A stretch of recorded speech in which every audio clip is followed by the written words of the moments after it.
Spreadsheet मध्ये आपण कशा प्रकारे ETF ट्रॅक करू शकतो ते आपण आज बघणार आहोत. तर त्यासाठी सर्वप्रथम आपल्याला जीमेल ला लॉग इन करायचं आहे आणि या ठिकाणी आपल्या प्रोफाईल पिक्चरच्या बाजूला गुगल ऍप्स नावाचा एक टॅब आहे. या टॅब मध्ये आपण जायचं आहे.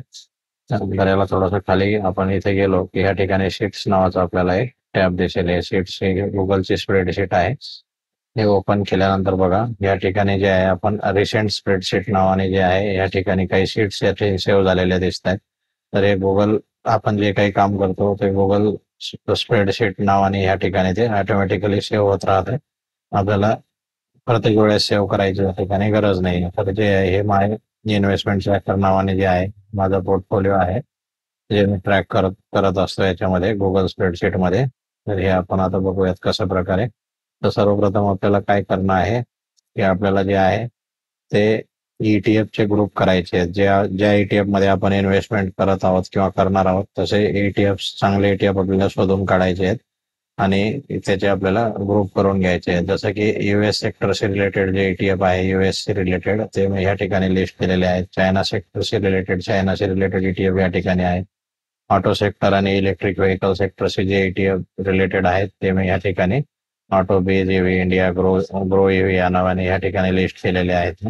त्यानंतर फायनान्स सेक्टर आहे. फायनान्स इन्शुरन्स सेक्टर आणि फायनान्स सेक्टरशी रिलेटेड ETF या ठिकाणी आहेत. रेल्वे सेक्टरशी रिलेटेड या ठिकाणी आहेत.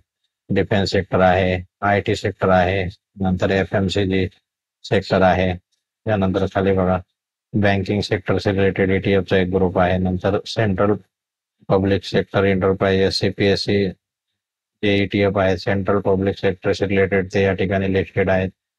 नंतर बघा फार्मा आणि हेल्थ केअरशी रिलेटेड जे ETF आहे ते मी या ठिकाणी हे केलेले आहेत. एक ग्रुप करून ठेवलेला आहे. नंतर मेटल सेक्टरशी रिलेटेड ETF आपण इथं बघू शकतो. Reality sector, infrastructure sector, silver से रिलेटेड जे ETF आहेत ते इथं आहेत. गोल्डशी रिलेटेड जे आहेत ते इथं आहेत. मोमेंटम आणि व्हॅल्यू फॅक्टर बेस्ड जे ETF आहेत ते मी या ठिकाणी लिस्ट केलेले आहेत.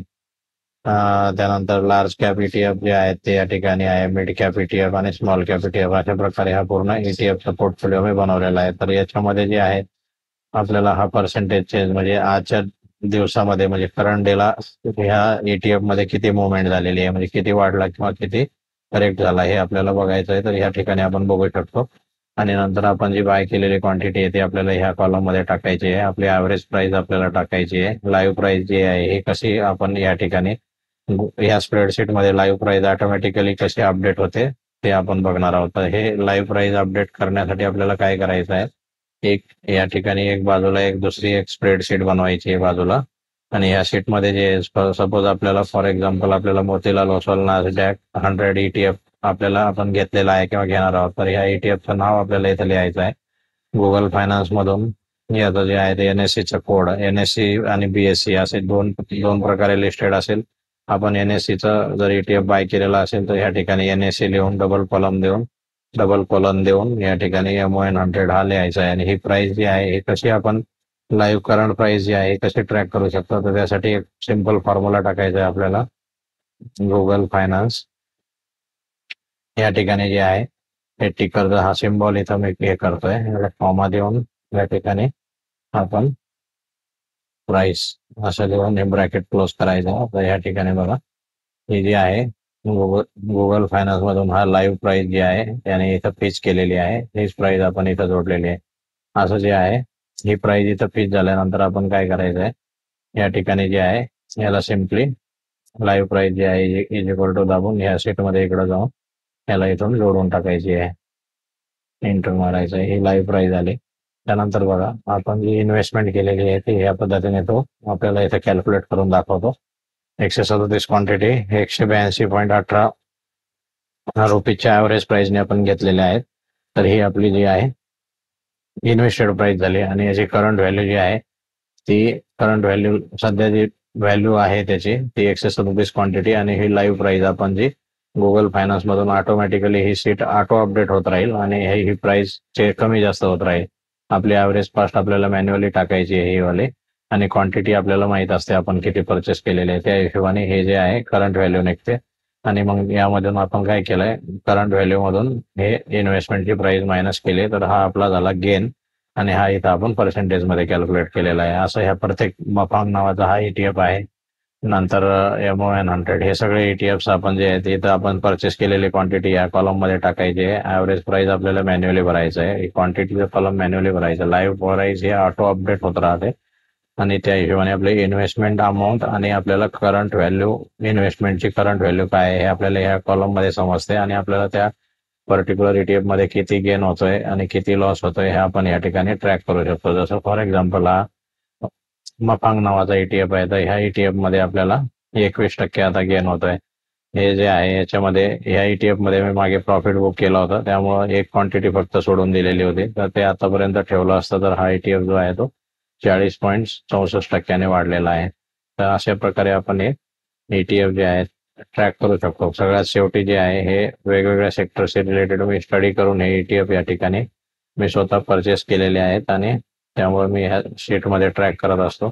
त्या ठिकाणी बघा टोटल हे जे आहे हे वरतून याला फॉर्म्युला दिलाय. टोटल इन्व्हेस्टमेंट इथं दिसते आणि सध्या करंट प्राइस, करंट व्हॅल्यूच्या हिशोबाने 6,98,000 रुपये इन्व्हेस्टमेंट केलेली आहे आणि सध्याची व्हॅल्यू जी आहे ती 7,30,000 रुपये झालेली आहे. म्हणजे मला आता चालू मध्ये 32,000 रुपयाचा याच्यामध्ये गेन झालेला आहे 4.59%चा. अशा पद्धतीने आपण या पोर्टफोलिओमध्ये म्हणजे गुगल स्प्रेडशीट मध्ये आपला पोर्टफोलिओ ट्रॅक करू शकतो. तर ही जी प्राइस काढण्यासाठी हा फॉर्म्युला आहे गुगल फायनान्सचा, लाईव्ह प्राइस काढण्यासाठी गुगल फायनान्स. आपण या सिम्बॉल मध्ये जो आहे ही शीट जी आहे सिम्बॉल नावाने, या ठिकाणी बघा सिम्बॉल नावाने हा जो 3 नंबरचा जो रो आहे तर हे या ठिकाणी जोडलेला आहे. सिम्बॉल नावाची ही शीट, ही बाजूची शीट सिम्बॉल नावाची आहे, त्यामध्ये B3 नावाचा रो जोडलेला आहे आणि त्याचा चेनसेप्ट नावाने हा गुगल फायनान्सचा फॉर्म्युला आहे. म्हणजे लाईव्ह प्राइस आजच्या डेटला किती चेंज झाला आहे काढण्यासाठी, स्टॉक मध्ये किती करेक्शन किंवा किती स्टॉक वाढला हे बघण्यासाठी हे आहे. आणि याला आपण कलर कोड दिलेला आहे. जो ETF एका दिवसामध्ये 2% जास्त पडतो तो वेगळ्या कलर मध्ये दाखवला जातो या ठिकाणी. आणि आपण ज्या वेळेस तो खाली ज्या दिवशी तो पडतो त्या दिवशी आपण त्याला त्या ETF ला परचेस करत असतो. अशा पद्धतीने आपण जे आहे ते आपला ETF चा पोर्टफोलिओ गुगल स्प्रेडशीट मध्ये व्यवस्थितरित्या ट्रॅक करू शकतो. थँक्यू.